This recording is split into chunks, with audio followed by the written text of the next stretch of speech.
Samajwadi party के धरने के दौरान हंगामा, पुलिस की मौजूदगी में मारपीट का वीडियो वायरल। खबर पश्चिम उत्तर प्रदेश के जनपद मुजफ्फरनगर से है। शहर के महावीर चौक पर देर रात समाजवादी पार्टी के धरने के दौरान अचानक माहौल तनावपूर्ण हो गया। धरना स्थल पर पहुंचे एक व्यक्ति के विरोध जताने के बाद प्रदर्शनकारियों और उसके बीच तीखी नोकझोंक हुई, जो देखते ही देखते धक्का मुक्की और मारपीट में बदल गई। इस दौरान मौके पर मौजूद पुलिसकर्मियों ने तत्काल हस्तक्षेप कर दोनों पक्षों को अलग किया। घटना का वीडियो सोशल मीडिया पर तेजी से वायरल हो रहा है। प्रत्यक्षदर्शियों के अनुसार धरना चल रहा था, तभी एक व्यक्ति वहां पहुंचा और प्रदर्शन को लेकर कुछ आपत्तिजनक बातें कहने लगा। इसके बाद कुछ प्रदर्शनकारी उत्तेजित हो गए और उसे पकड़ने का प्रयास किया। इसी दौरान मौके पर अफरा-तफरी मच गई और मारपीट की स्थिति बन गई। आसपास मौजूद लोगों ने बीच बचाव करने की कोशिश की, जबकि पुलिस ने तुरंत हस्तक्षेप कर मामला शांत कराया। घटना के बाद पुलिस ने अपना आधिकारिक बयान जारी करते हुए बताया कि संबंधित व्यक्ति नशे की हालत में था और उसने प्रदर्शनकारियों के सामने कुछ शब्द कहे, जिससे विवाद की स्थिति बनी। पुलिस के अनुसार मौके पर मौजूद पुलिस बल ने बिना किसी बल प्रयोग के दोनों पक्षों को अलग कर समझाया और स्थिति को नियंत्रण में ले लिया। पुलिस ने स्पष्ट किया कि किसी प्रकार का लाठीचार्ज या बल प्रयोग नहीं किया गया तथा पूरी कार्रवाई सूझबूझ के साथ की गई। पुलिस का कहना है कि घटना के बाद धरना शांतिपूर्ण ढंग से समाप्त हो गया और वर्तमान में क्षेत्र में कानून व्यवस्था पूरी तरह सामान्य है। इस पूरे मामले पर सहायक पुलिस अधीक्षक श्री सिद्धार्थ की मिश्रा ने भी अपना पक्ष रखते हुए कहा कि पुलिस ने समय रहते हस्तक्षेप किया, दोनों पक्षों को शांत कराया और किसी भी बड़ी घटना को होने से रोक दिया। हालांकि घटना का वीडियो सोशल मीडिया पर वायरल होने के बाद लोगों के बीच पुलिस की मौजूदगी में हुई इस मारपीट को लेकर कई तरह की चर्चाएं शुरू हो गई हैं। पुलिस ने लोगों से अपील की है कि किसी भी वायरल वीडियो के आधार पर भ्रमित न हो और केवल आधिकारिक जानकारी पर ही भरोसा करें। सपा और कांग्रेस का प्रदर्शन चल रहा था, इस बीच हाथापाई भी हुई है पुलिस के साथ, क्या था वो पूरा? समाजवादी पार्टी और कांग्रेस पार्टी के कुछ कार्यकर्ता महावीर चौक पे धरना कर रहे थे। पुलिस बल मौजूद था, सारी शांति व्यवस्था, ट्रैफिक व्यवस्था के बीच में ये धरना चल रहा था। इसी बीच एक व्यक्ति जो कि संदिग्ध अवस्था में था, वो आता है, कुछ शब्द बोलता है और इन शब्दों से जो कार्यकर्ता हैं, जो प्रदर्शनकारी हैं, वो थोड़ा उत्तेजित हो जाते हैं, वो उसको पकड़ने की कोशिश करने लगते हैं। मौके पर मौजूद पुलिस तुरंत रिस्पॉन्ड करती है और दोनों ही पक्षों को अलग अलग कर देती है। उस व्यक्ति को पुलिस द्वारा मेडिकल हेतु अस्पताल ले जाया गया है। इसके अलावा ट्रैफिक व्यवस्था कायम रही। पूरे धरने के दौरान शांतिपूर्वक एक सड़क के किनारे ये धरना किया गया और शांतिपूर्वक धरना खत्म ही किया जा चुका है।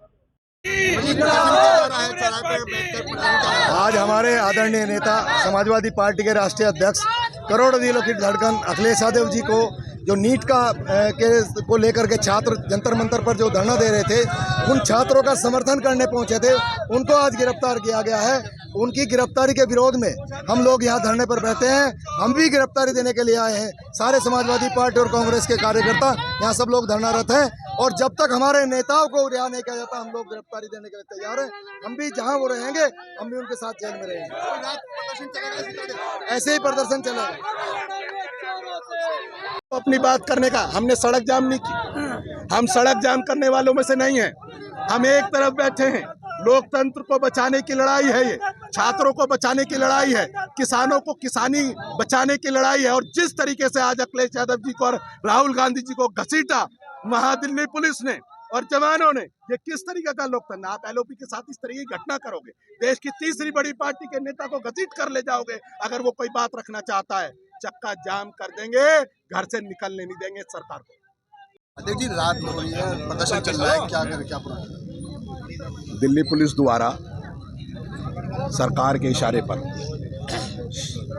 देर शाम हमारे महबूब नेता अखिलेश यादव जी को गिरफ्तार किया गया और इंडिया गठबंधन के भी नेताओं को गिरफ्तार किया गया है। लोकतंत्र में सबको रखने का अपनी बात होती है। कल आपने जिस तरीके से देखा, छात्रों पर जिस तरीके से लाठीचार्ज हुआ और सरकार ने कोई संवाद की बात नहीं की। पूरे देश में इसको लेकर उबाल है और आज लोकतांत्रिक तरीके से इंडिया गठबंधन के नेता राहुल गांधी साहब और अखिलेश जी और हमारी पार्टी के सभी सांसद एक तरीके से शांतिपूर्ण धरना प्रदर्शन कर रहे थे। और जिस तरीके से सरकार ये चाहती है कि विपक्ष की आवाज़ कुचल दी जाएगी, आप देख रहे हैं पूरे ज़िले में आक्रोश है और थोड़ी देर में यहाँ जगह नहीं मिलेगी पैर रखने की। और आज हम गिरफ्तारी देने आए हैं, कोई कॉम्प्रोमाइज़ नहीं। अगर हमारे नेता को गिरफ्तार करोगे तो समाजवादी पार्टी का एक कार्यकर्ता अपनी गिरफ्तारी देने के लिए तैयार है। और दूसरी बात, हम ये मांग करना चाहते हैं, ये कैसी सरकार है जो एक मंत्री को नहीं हटा सकती। और कल लाखों लाखों छात्र आए, जिसमें हमारी छोटी बहनें भी थीं, हमारे भाई भी थे, लेकिन सरकार ने संवाद नहीं किया, उनसे बातचीत नहीं की जाके। उन्हें मिला क्या? लाठी। उन्हें मिला क्या? आंसू गैस। एक तरफ पेपर लीक, दूसरी तरफ बात उठाने पर आंसू गैस और गोली। ये देश में एक नई सरकार जिस तरीके का माहौल बना रही है, और ये आंदोलन अब रुकेगा नहीं। जितना दबाने की कोशिश करोगे उतना उभार के आएंगे। और समाजवादियों का इतिहास रहा है, जब जब आपने उत्पीड़न की बात करी, समाजवादियों ने संघर्ष का रास्ता चुनकर हम यहाँ तक पहुँचे हैं और चक्का जाम कर देंगे और इस सरकार को दिखा देंगे कि हम कमजोर नहीं, अगर हमारे नेता को खरोच भी आई। कब तक के प्रदर्शन करेंगे? जब तक बैठेंगे। अभी देखना, आप जाने वाले नहीं है ना। हम गिरफ्तारी देने आए, गिरफ्तारी देने आए। आप सब लोग गिरफ्तारी देने आए हो ना? अखिलेश जी के लिए गिरफ्तारी देने आए हो ना? गौरव जी, आज महावीर चौक पे धरना प्रदर्शन किया जा रहा था।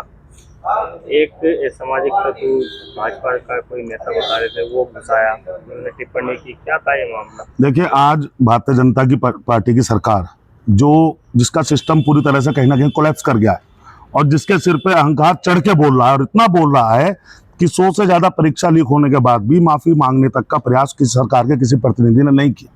और लाखों छात्र इकट्ठे होके लगभग 1 महीने से वहां पे अनशन चल रहा है। लाखों छात्र इकट्ठा होकर एक मांग रख रहे हैं कि शिक्षा मंत्री जो अपनी जिम्मेदारी को कुशलता से नहीं निभा पाए, लाखों करोड़ों छात्रों का भविष्य दांव पे लग गया और 20 से ज्यादा बच्चे उस सदमे में मर चुके हैं।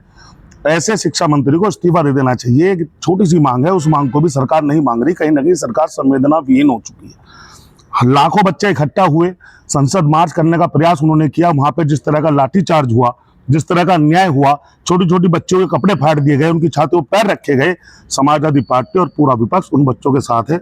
और कल भी हमारी आदरणीय सांसद डिम्पल यादव जी अपनी, चूंकि एक मातृ शक्ति है, अपना मातृत्व का परिचय देते हुए वहां पे पहुंची, बच्चों की सेवा की, जिन बच्चों को चोट लगी थी उनको सांत्वना दी, उनकी मदद की। कुछ बच्चों को पैनिक अटैक हुआ था, उस पैनिक अटैक में भी उन बच्चों को कहीं ना कहीं प्यार दुलार देना काम किया, उनकी मदद करने का काम किया। और आज जब विपक्ष के लोग सड़क पर उतर के बच्चों की मांग का समर्थन कर रहे थे, तो हमारे नेता आदरणीय राहुल गांधी, अखिलेश यादव जी को अरेस्ट करने का काम वहां की पुलिस ने किया। उसी के विरोध में समाजवादी पार्टी ने और यहाँ पे कांग्रेस के साथी भी थे, सबने मिलकर यहाँ पे धरना दिया, उनकी रिहाई की मांग की। और जब सूचना आई कि वो लोग रिहा हो गए, तो धरने को संपूर्ण कर दिया गया। बीच में एक मारपिटाई भी होगी थी, क्या मामला था? मार पिटाई की तो मुझे जानकारी नहीं है। एक शराबी सा शोर तो मचा रहा था, पुलिस ने हटा के सब उधर को कर दिया। बाकी प्रदर्शन किया जा रहा है, रात में क्या पूरा मामला? देखिए, आज जिस तरह से पूरे देश देख रहा है कि किस तरह से पूरी खुलेआम सरकार जो है पूरी गुंडागर्दी पे उतरी है। ये जहां जंतर मंतर पे नौजवान बच्चों के साथ, छोटी छोटी लड़कियों के साथ, लड़कों के साथ उनके सिर तोड़े गए, उनके हाथ पैर तोड़े गए। आज उस चीज़ के लिए लेके, आज नीट की परीक्षा के लिए लेके, आज जब एनडीए सरकार, विपक्षी दल अपनी बात कहने के लिए शांतिपूर्वक तरीके से बैठे, तो सरकार ने अपनी वही जो नीति अपनाती है गुंडे तरीके से, इन्होंने राहुल गांधी जी को, अखिलेश जी को, सब लोगों को अरेस्ट किया और सब लोगों को उनकी बात सुनने से भी पीछे हटे। आज जो हालात देश के हैं, ये आज आम जनता की लड़ाई है, किसी पार्टी की लड़ाई नहीं रह गई। आज जहाँ समाजवादी पार्टी और कांग्रेस पार्टी और सभी विपक्षी पार्टियाँ सड़कों पे खड़ी हैं, आज वो आम जनता की लड़ाई के लिए खड़ी है। और आम जनता से भी अपील करते हैं कि इस मुहिम में राहुल गांधी जी के साथ, अखिलेश जी के साथ जुड़े, ताकि वो आम जन की आवाज़, नौजवानों की आवाज़ उठा सकें और नौजवान बच्चों की आवाज़ उठा सकें। और बच्चों, हिंदुस्तान का जो हमारा भविष्य है, जिसको कुचला जा रहा है, जिसको ख़त्म किया जा रहा है, उसको बचाने के लिए आज राहुल जी और अखिलेश जी निकले हुए हैं। हम सबका फर्ज बनता है कि हम पूरी ताकत से अखिलेश जी के और राहुल जी के हाथ मजबूत करें और देश की आवाज़ को मजबूत करें। एक साथ बैठा है, प्रदर्शन कर रहा है जी। देखिए, आज पूरा समाजवादी और कांग्रेस पार्टी दोनों एक प्लेटफॉर्म पे खड़ी है, क्योंकि हम लोगों का मकसद एक है। हम लोगों का मकसद आम जनता की आवाज़ उठाना है, आम जनता के नौजवानों को और हिंदुस्तान के भविष्य को जो कुचलने का काम किया जा रहा है। जब तक समाजवादी और कांग्रेस की कार्यकर्ताओं में जान है, तब तक इस चीज़ को रुकने वाले नहीं है। हम चाहे गिरफ्तारी देने पड़ी, चाहे पूरी जेल भरना पड़े, समाजवादी और कांग्रेस पार्टी के कार्यकर्ता पीछे नहीं हटने के। सबसे पहले हमारे पर इस सरकार ने जो अत्याचार करा था, वो पुलवामा में हमारे नौजवान साथी मरवाए थे, आपको याद होगा। बिल्कुल। उसके बाद में आपको याद होगा कि सबसे पहले 600 किसान वहाँ शहीद बलिदानी करी थी, तब जाकर मोदी ने नाक रगड़ी थी। मोदी ने पूछी ये धरती मुजफ्फरनगर की वो धरती है जो 13 महीने किसानों ने धरना प्रदर्शन दिया था, और तब जाकर मोदी जी ने नाक रगड़ी थी और वे काले कानून वापस लिए थे। आपको ज्ञात होगा कि हमारे खिलाड़ी भाइयों का, खिलाड़ियों का, हमारी नौजवान बहनों का खिलाड़ियों का जिन्होंने राष्ट्रीय अंतर्राष्ट्रीय देश विदेश में मेडल लेकर आई, उन्हें किस तरह सड़क पर घसीटा गया था। और अब हमारे नौजवान साथी अपने हक की लड़ाई लड़ रहे थे। कल मैं और डॉक्टर मोनिका, हमारी पूरी टीम जंतर मंतर पर थी। भाई किसका दिया था? सोल की कौन की भी भाई लगा